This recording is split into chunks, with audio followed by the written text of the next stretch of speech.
Welcome to our channel. నేను చరణ్ పరిమి. నేపాల్ తోటి మళ్ళీ ఇండియాకి కొన్ని తిప్పలు రాబోతున్నాయా? చూస్తుంటే అలాగే కనిపిస్తుంది. ఎందుకంటే ఈరోజు నేపాల్కి కొత్తగా మళ్ళీ ప్రధాని ఎన్నికయ్యారు. ఆ ప్రధాని కేపీ శర్మ ఓలీ. తెలుసు కదా ఈ పేరు. ఆల్రెడీ ఈయన 2 సార్లు ప్రధానమంత్రిగా చేశారు నేపాల్కి. గతంలో ఈయన నేపాల్ ప్రధానమంత్రిగా ఉన్నప్పుడు ఇండియాకి చాలా తలనొప్పులు తీసుకొచ్చాడు. ఇండియాతో చాలా గ్యాప్ కూడా పెరిగిపోయింది. మళ్ళీ ఇప్పుడు 3వ సారి కూడా ఆయన ప్రధానమంత్రి అవ్వడం జరిగిందనమాట. సో ఈయనతో పోటీపడ్డ ప్రచండ ఎవరైతే ఉన్నారో ఆయన తన బలాన్ని నిరూపించుకోలేకపోయారు. సో ఈయన మళ్ళీ 3వ సారి ప్రధాని అవ్వడం జరిగింది నేపాల్కి. సో ఇప్పుడు ఈయన ప్రధాని అవ్వటం వల్ల ఇండియాకి మళ్ళీ ఏ విధంగా తలనొప్పి, మళ్ళీ ఏం చేయబోతారు అనేది ఒకసారి గమనిస్తే, ఆల్రెడీ మోడీ గారు అయితే ఆయనకి విష్ చేయడం కూడా జరిగింది, శుభాకాంక్షలు చెప్పారు. సో ఇదిలా ఉంటే అసలు కేపీ శర్మ ఓలీ ఎందుకు ఇండియాకి వ్యతిరేకంగా ఉంటాడు, మరి ఎందుకుంటాడో తెలియదు. కానీ మొదటి నుంచి కూడా ఇండియా అనేది నేపాల్ మంచి మిత్ర దేశాలు. సో మొదటి నుంచి కూడా ఆ దేశాల మధ్య మంచి అనుబంధం ఉంది, సాంస్కృతికమైన అనుబంధం కూడా ఉంది. ఎందుకంటే నేపాల్ తనను తాను ఒక ప్రపంచంలోని ఏకైక హిందూ దేశంగా ప్రకటించుకున్న దేశం అది. ఇప్పుడు మన దేశం హిందువులు ఎక్కువగా మెజారిటీ ఉన్న కంట్రీ అయినా మనది లౌకిక రాజ్యాంగాన్ని ప్రకటించుకున్నాం. కానీ నేపాల్ అలా కాదు, హిందూ దేశంగా ప్రకటించుకున్న దేశం అనమాట. సో అలాంటి దేశంతో భారతదేశానికి సాంస్కృతిక అనుబంధాలు చాలా గట్టిగా ఉంటాయి. అలాగే మన దగ్గర నేపాల్ నుంచి ఉపాధి కోసం వచ్చే వాళ్ళు కావచ్చు, అలాగే గూర్ఖా, మన దగ్గర గూర్ఖా రెజిమెంట్ సపరేట్గా ఉండటం కావచ్చు, ఇట్లాంటివి అనేకం, సైన్యం విషయంలో నేపాల్కి మన భారతదేశం ఇచ్చే సపోర్ట్ కావచ్చు. సో ఇలా అనేక విషయాల్లో భారతదేశానికి నేపాల్కి చాలా బలమైన అనుబంధం ఉంది. ఇంతవరకు బాగానే ఉంది. చరిత్రలో ఎప్పుడు కూడా ఎలాంటి సమస్యలు రాలేదు నేపాల్కి ఇండియాకి. ఇప్పుడు ఒకటేరా కొన్ని వచ్చినా తర్వాత అనుబంధం పెరుగుతూ వచ్చిందే కానీ తగ్గలేదు. అయితే గతసారి 2వ సారి కేపీ శర్మ ఓలీ ప్రధానమంత్రి అయిన తర్వాత ఆయన కొన్ని తిప్పలు తెచ్చిపెట్టాడు అనమాట. ఏంటంటే ఆయన చైనాకి అనుకూలమైన మనిషి. సో వీళ్ళ పార్టీ కమ్యూనిస్టు పార్టీ నుంచి చైనాకి ఎంతో అనుకూలంగా ఆయన వ్యవహరిస్తూ వచ్చాడు. అంటే ఇది పార్టీపరమైన భావజాలం అని కాదు, కానీ ఆయన ఈ భారతదేశాన్ని వ్యతిరేకించడం అనే స్టాండ్ ఆయనకి ప్రధాని అవ్వడానికి కూడా కొంత హెల్ప్ అవ్వడం. ఎందుకంటే అక్కడ పొలిటికల్ డైనమిక్స్లో ఇది ఒక మంచి స్టాండ్గా తీసుకొని ఆయన కాస్త ప్రజల మద్దతు కూడగట్టుకొని ప్రధాని అవ్వడం జరిగింది. అయితే ఇప్పుడు ఆయన గతంలో చేసిన ప్రకారం ఏమేమి చేశారని చూస్తే ఇప్పుడు ఆయన వల్ల ఏ విధంగా మనకి ఇబ్బంది కలుగుతుందో ఒకసారి గమనించవచ్చు.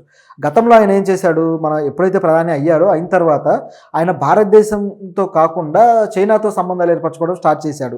అవి కూడా చాలా బలమైన సంబంధాలు. చైనా విదేశాంగ మంత్రి ఆ నేపాల్లోనే తిష్టవేసి నేపాల్లో చాలా కీలకంగా వ్యవహరిస్తూ నేపాల్ నిర్ణయాలు, ఆ దేశానికి సంబంధించిన జాతీయ నిర్ణయాలు, విదేశాంగ విధానాన్ని కూడా ఏ దేశంతో ఏ అనుబంధం కలిగి ఉండాలి, ఏ వాణిజ్య అనుబంధం కలిగి ఉండాలి కూడా చైనా విదేశాంగ మంత్రి చెబితే చేసే పరిస్థితిలో ఓలీ శర్మ ఉన్నారనమాట ఆ రోజుల్లో. ఈ విషయం మీద ఎన్నో విమర్శలు కూడా వచ్చాయి. మన దేశం నుంచి విమర్శలు చేశారు, అట్లాగే నేపాల్ నుంచి కూడా విమర్శలు వచ్చాయి. కానీ వాళ్ళు లెక్క చేయలేదు. అంటే ఒక దేశ సర్వోన్నతమైన సార్వభౌమాధికారము, ఒక సర్వోన్నతమైన అధికారంలో ఉన్న ప్రధాని వేరే దేశ విదేశాంగ మంత్రికి తలొగ్గినట్టు అయిందనమాట. నేపాల్ పరువును ఆ విధంగా ఆయన తీసుకోవడం జరిగింది.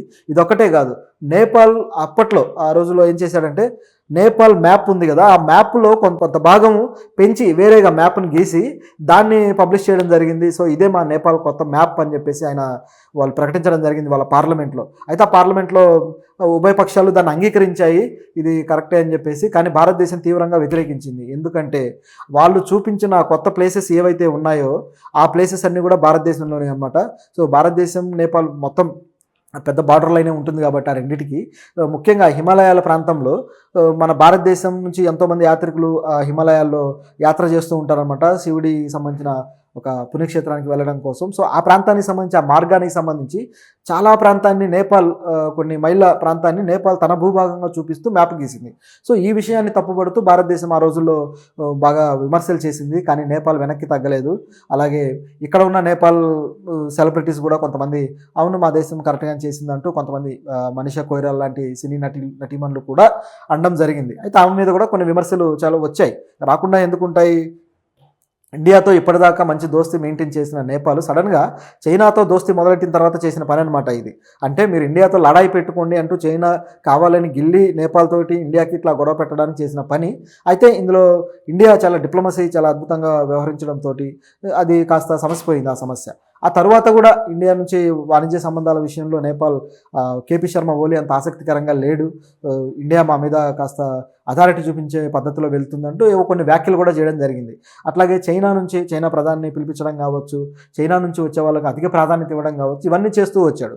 అయితే చైనా నేపాల్కి కొన్ని విషయాల్లో అప్పులిచ్చి ఆ నేపాల్ని లొంగ తీసుకోవాలని చూసింది. అయితే ఇండియా చాలా చాకచక్యంగా వ్యవహరించి అక్కడ ప్రభుత్వాన్ని మళ్ళీ ఇండియాకి అనుకూలంగా మార్చుకోగలిగింది. ఇదంతా ఒక ఎత్తు అయితే, ఇప్పుడు మళ్ళీ తర్వాత ఆయన బలం వీగిపోవడము, తర్వాత ప్రధాని మారిపోవడం, ఇవన్నీ జరుగుతూ వచ్చాయి. ఇప్పుడు మళ్ళీ మామూలుగానే అస్థిరత నెలకొంటూ ఉంటుంది. ఒకళ్ళు ప్రధాని అయితే అదే పార్టీ నుంచి మళ్ళీ మరొకరు బలాన్ని చూపించుకొని వచ్చే పరిస్థితి ఏర్పడుతూ ఉంటుందన్నమాట. సో ఇట్లా జరుగుతూ ఉన్న పరిస్థితిలో నేపాల్లో ఇప్పుడు మళ్ళీ ఈయన ప్రధానమంత్రి అయ్యారు.